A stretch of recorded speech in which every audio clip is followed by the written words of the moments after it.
Kaugnay po nakaambang pagtaas ng singil na Meralco, makapanayam natin ang kanilang tagapagsalita si Ginoong Joe Saldarriaga. Joe, good morning. Hi, Igan. Good morning. At sa inyong mga tagapanood, good morning po. Okay, paliwanag agad natin paano Yes, ganun yung figure, ano? All-time high daw ba? Tama ba yun? Yun yung nakikita natin, Igan, kasi yung pinakamataas na naging generation cost dati ay nasa 6 pesos and 77 centavos per kilowatt hour. Oo. This was in April of 2010. Medyo paumanhin mo, Igan, medyo may difficulty lang ako magbigay ngayon ng estimate sapagkat we'd rather na pag nagkaroon na kami ng actual na figures. Pero emphasize ko lang na talagang medyo significant yung adjustment ngayong December dahilan nga dun sa Malampaya maintenance shutdown, ano? Nagsimula ito November 11 at inaasahan na magtatagal hanggang December 10. So yung dalawang planta na pinagkukunan namin ng supply ng kuryente, nag-shift sila from natural gas to tinatawag na liquid fuel, which is more expensive in terms of the cost. So, pero ang tanong, bakit ipapasa sa consumer yung naging maintenance shutdown ng Malampaya? Laki ng pondo ng Malampaya. Well, actually, Igan, as far as Meralco is concerned, pass-through cost ito. Binibili natin dun sa mga generating companies. Ito ay completely pass-through. Ibig sabihin, walang nalalabi sa Meralco.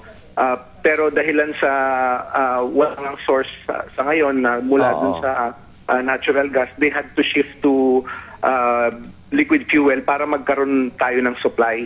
Magkaroon tayo ng electricity. Kung magsa-shutdown nag-shutdown yung Malampaya, ilan nawala na ilang nawala na kuryente sa consumer nyo? Well, almost Igan yung gine-generate na capacity itong Santa Rita nasa 1,000 megawatts, itong Ilihan nasa 1,200. So combined pareho itong dalawa, nasa 2,200 ito. Kung hindi ako nagkakamali, rough estimate mga around 40% ng supply itong binibigay ng dalawa. So kung hindi tayo lilipat from natural gas to liquid gas na sinasabi yung mahal, liquid fuel, liquid fuel, magkakaroon ba ng brownout naman? Tama ba? Mako-compromise, Igan, yung ating supply situation.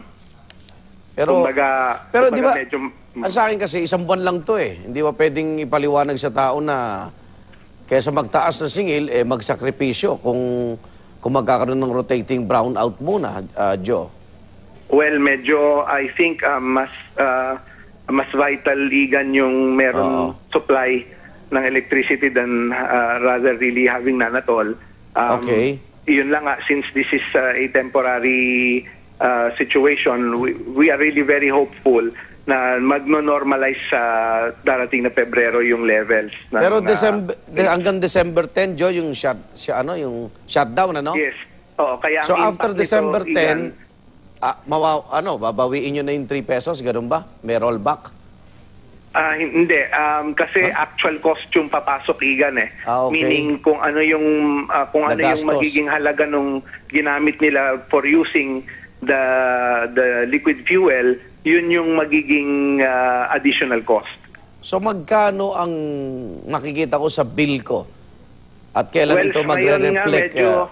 Kahapon nung medyo natanong kami, ito very rough estimate.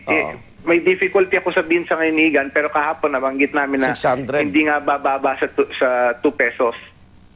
Pero pesos. Magbibigay lang ako ng disclaimer dyan, Igan, kasi I'd rather really provide the actual figure once we have it. Okay. Hindi, doon sa kakabon total, 600 pesos. Ganun ba? Hindi. Hindi pa tayo certain, Igan may mga factors in play kasi dito, yung price sa OSM, tapos ano yung magiging presyo ng independent power producers at maging yung aming mga power supply agreement. Pero kailan yung billing na makikita ko to, John? Next month? Kung hindi ako nagkakamali, Igan, by Monday meron ng marirelease na billing. Meron na. So by Monday baka mas definitely may figure na kaming masasite. Oo. Yun lang sa akin, kailan may paliwanag natin dahil yes, sir. napapag-usapan natin, John, laki ng pondo ng Malampaya. Hindi ba pwedeng ikarga na lang doon kaysa naman ipasa sa consumer, di ba? Well, alam mo, Igan, distribution utility lang po kasi kami. So, Oo. kami we merely report. So pwede ang yung- gobyerno makialam sa Meralco na wag kayo maningil. Pwede bang ganon? Well, yung sa amin naman kasi, sabi ko nga sa Igan, distribution charge lang yung sa amin Oh, po. collector lang kayo eh. Oo. Oo. So, ito, we merely buy power from the power producers. Kung ano yung cost nila, yun yung Oo. nire-reflect natin. Walang labis po doon. Okay, sige. Sige, tutulungan mong paliwanag pa dyan. Joe, maraming salamat. Maraming salamat, Igan. Thank you Oo, po. bad morning, ha? Joe Saldaluyaga, yan, tagapagsalita po ng Meralco.